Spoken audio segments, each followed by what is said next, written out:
if you haven't already heard, the John Monash entrance exam dates have been confirmed and you can actually sign up as well into it. So I'm just going to be going through exactly what you need to do to sign up for the John Monash entrance exam. So first thing you're going to do is go onto Google or your search engine and just type in John Monash Science School.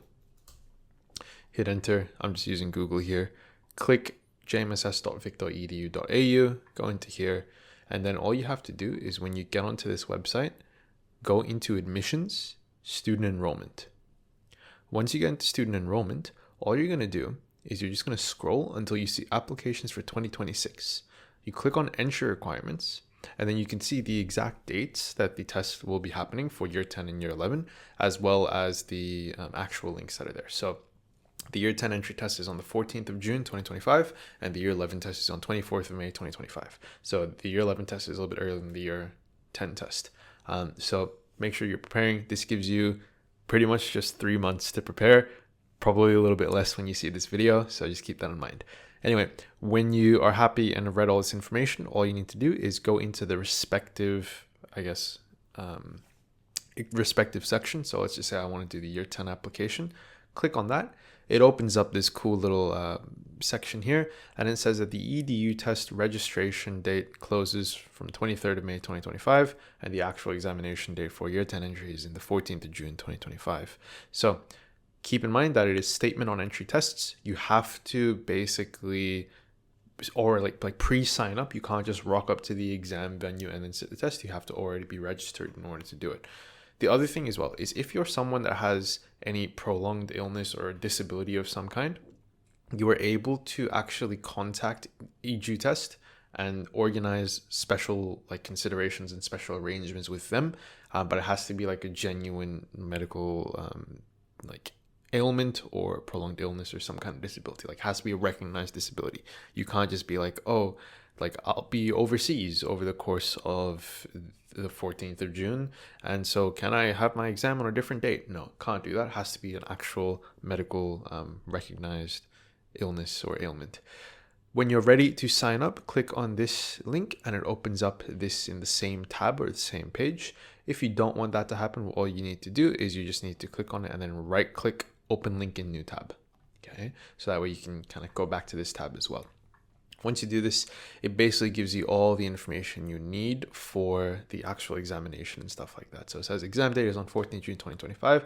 The registration fee is $165 this year. This tends to fluctuate every now and then. Some years it's a little bit over, some years a little bit under. So 165 is kind of what it has been for a while.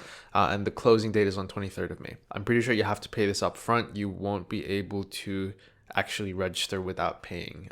So if there's any problem with your payment or your bank doesn't allow it or things like that, you won't be able to sign up, which is why I recommend getting this sorted really early if you're certain that you want to sit for the John Monash entrance exam. So $165 for the registration fee.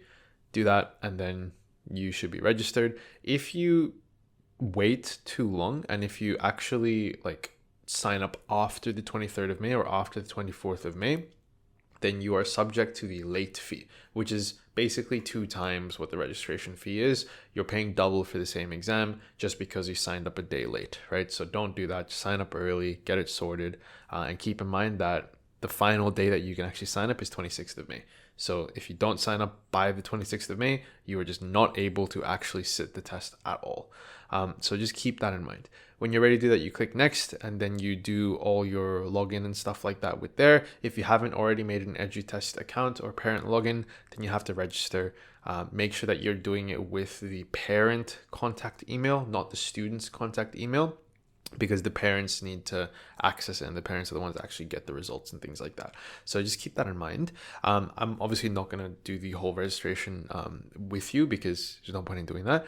One really important thing to keep in mind is that you have to be an Australian citizen or holders of a permanent resident visa.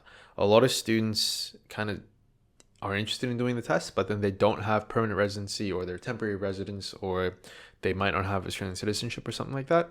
every single year they always kind of have a little bit of a nightmare on the exam day because they have to do a whole bunch of stuff and they realize that they need a permanent residency and stuff like that.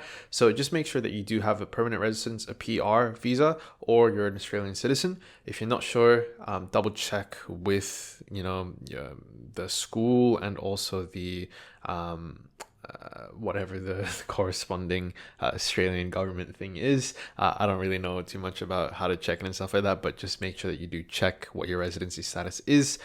You have to be either an Australian citizen or a permanent resident to actually be able to sit the test. So just keep that in mind. And by you, I mean the student sitting the test, so your child or yourself. Keep in mind that if you are an interstate or overseas applicant, you are still allowed to do the test, but you have to contact EDU test as well in order to sit it remotely. So just keep that in mind, but this requires like a whole lot of paperwork from what I've heard. So just keep all that stuff in mind. And yeah, you should be okay. One more time, it tells you to register through registrar if you have any special considerations and ailments and stuff like that that you have to get different exam arrangements and things. So do that if you do have some type of disability or illness during the time of your exam.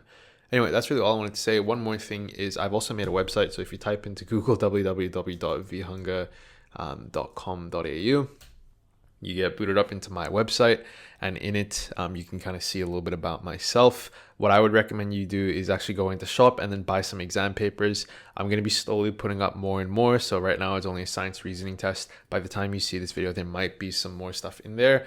And there's going to be a discount code as well, so you can access it and get a little bit of a discount off of some of my exams. And then I also have just in general a little bit more about me as well. You can sign up to my newsletter, but yeah, you can sign up all the way at the bottom of my page to my newsletter. And I'm going to be running workshops and things like that as well for small group of students.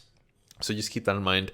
The first workshop is going to be happening at the start of April. So I'm going to be putting out registration links and stuff for that. So if you're interested in that, sign up to the newsletter. I don't spam you every single week. I only really give updates every 2 weeks on things that are important and stuff like that. So you'll always be the first to know if there are cool resources or something going on.